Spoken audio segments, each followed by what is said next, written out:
Hi everyone, this is Miss Fleck, and today I'm going to show you how to complete this nonfiction summary graphic organizer. I'm going to use it to help me write a summary of a science article that I found online, but you could also use it for other nonfiction readings.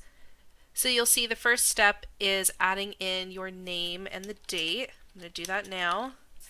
Miss Fleck, and today is 9/18/2020. Okay, so next up there's a spot for the topic or the title of your reading, then a spot for the main idea, which is one sentence of what the reading is about, and after that you'll have to pick out just 3 key details that summarize the article clearly. Now, something about those key details, they can be kind of tricky, especially when the reading is really good. Make sure your key details cover all the most important parts of the reading. This way, anyone who reads your summary will understand what the reading was all about. So once you've got your title, your main idea, and your 3 key details, it's time to put it all together and write out your whole summary. Start by introducing the topic with your main idea, and then add in those 3 key details. Before we get started with the article, here's a few reminders about writing summaries. A summary should be in your own words, but it's okay to borrow a phrase or statistic from the nonfiction reading in your retelling of the key details. Along with using your own words, you want to keep it short. Your summary should be a quick way to learn about the reading. So let's get started on my summary about the science article that I chose. Before I can do any of my writing, I have to read. So here's the article that I picked out. It's from Newsella, which is one of my favorite websites, and the title of the article is Big Bees of Minecraft Don't Exist, but Giant Insects Once Did. I was definitely excited to see an article about Minecraft. Okay, let's read. How about I zoom in a little bit so you can see what I'm reading a bit better. Okay, the world of Minecraft is known for its blocky shapes. Even the bees in the game are big and blocky. In fact, if those bees existed in the real world, they'd be a whopping 70 centimeters, which is 28 inches, long. That's about the size of a raven. Compare a Minecraft bee to the largest bees living now in Indonesia, a country in Southeast Asia. They're only 4 centimeters, which is 1.6 inches. That's about the size of a walnut. Millions of years ago, giant insects were all over Earth. The largest known insects were related to dragonflies. They lived about 300 million years ago. These giant insects had a wingspan of 0.6 meters, which is 2 feet. They would have looked like modern dragonflies, just bigger, says paleontologist Matthew Clapham. He studies fossils at the University of California, Santa Cruz. Huge mayflies also move through the air. Today these insects are known for their short lifespans, but their ancient relatives had long wingspans, which is the length from one tip of one wing to the other. Their wings spanned some 20 or 25 centimeters, which is 8 to 10 inches. There were even giant grasshoppers, millipedes, and roaches. Scientists think such big insects evolved because the air was different millions of years ago. There was a lot more oxygen in the air back then. Scientists estimate that about 30% of the air was oxygen. That's a lot higher than the 21% in the air today. Animals need oxygen to power their bodies. Bigger creatures tend to use more oxygen. More oxygen in the air may have allowed insects to evolve to larger sizes.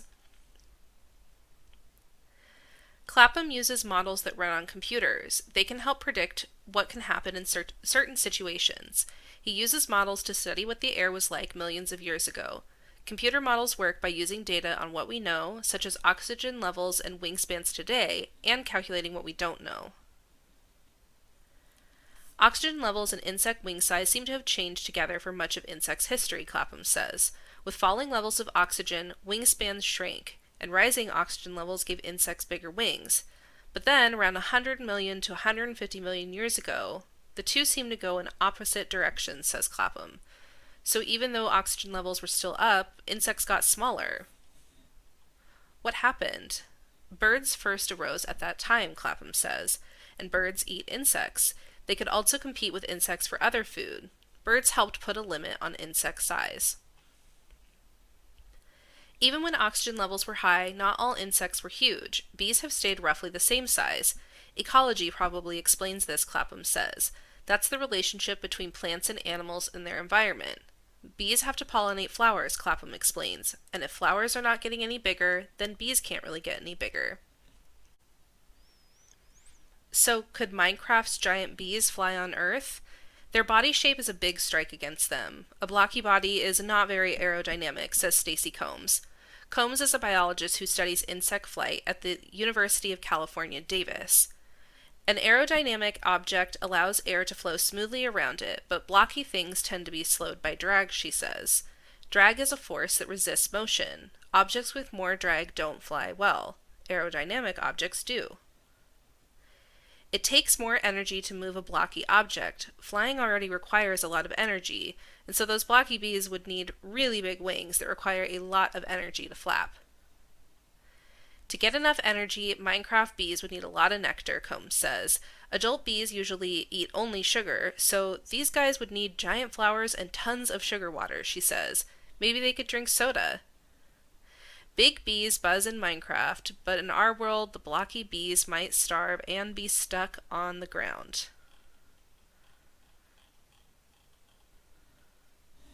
A few minutes later.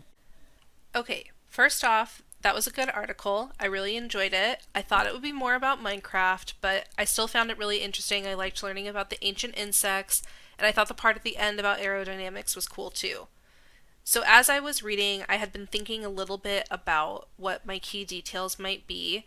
I went back, I didn't make you guys go through with me and read it all over again, but I did read through it again, and as I was reading silently, I highlighted the 3 key details that I want to put in my summary. So here's one part.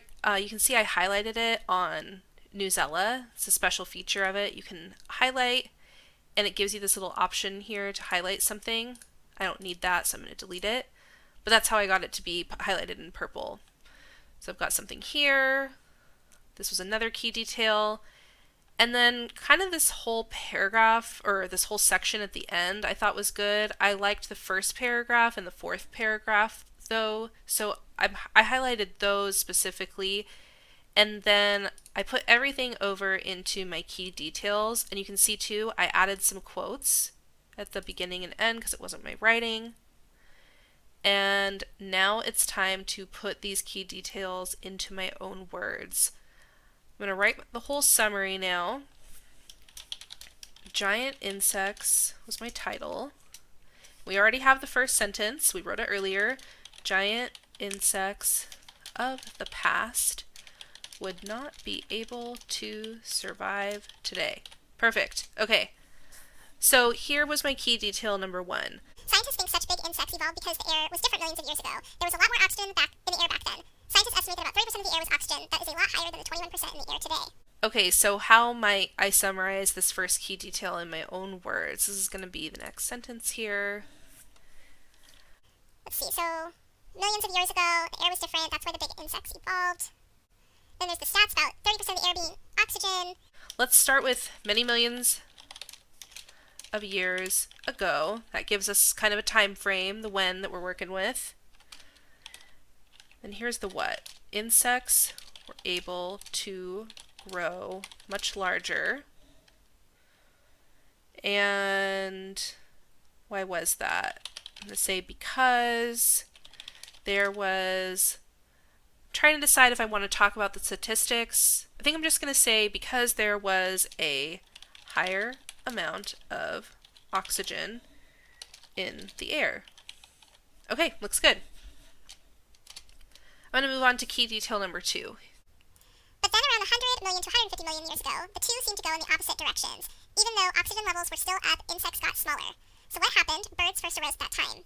Birds eat insects. They could also compete with insects for other food. Birds help put a limit on insect size. Okay, how do I make that one sentence? So we know that this first key detail was about many millions of years ago. Let's start with the when again. About 100 million years ago. Let's see what was happening then. The oxygen levels... oxygen levels were still high. But the insects weren't as big. But why was that? It's because of the birds. But birds became a predator,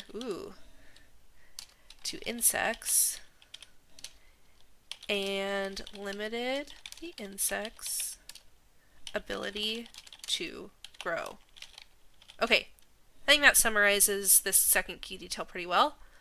And then this one, I've really got to narrow this down. Key detail number 3. So remember, this was I took from 2 different parts of that last section of the article. So could Minecraft's giant bees fly on Earth? Their body shape is a big strike against them. A blocky body is not very aerodynamic. And then to get enough energy, Minecraft bees would need a lot of nectar. Adult bees usually only have sugar. They need a lot of sugar water and giant flowers. And my favorite, maybe they could drink soda. Okay. I think I'm going to say I want to tie in Minecraft because I liked that this article was about Minecraft a little bit. So even though we see large insects in video games like Minecraft, it would be impossible for them to live on Earth today because they're not aerodynamic and they need a lot of food, and they wouldn't be able to find enough food. Okay, I feel like that summarizes the article pretty well. So giant insects is my title. I'm going to read the whole thing aloud now. Giant insects of the past would not be able to survive today. Many millions of years ago, insects were able to grow much larger because there was a higher amount of oxygen in the air. About 100 million years ago, oxygen levels were still high, but birds became a predator to insects and limited the insects' ability to grow. Even though we see large insects in video games like Minecraft, it would be impossible for them to live on Earth today because they're not aerodynamic and they wouldn't be able to find enough food. Okay, I think that sounds pretty good. I hope you think so too. I'd love if you used this same graphic organizer on the next science article that you read or any other nonfiction reading. I hope you enjoyed the video. Thank you so much for watching. Bye bye.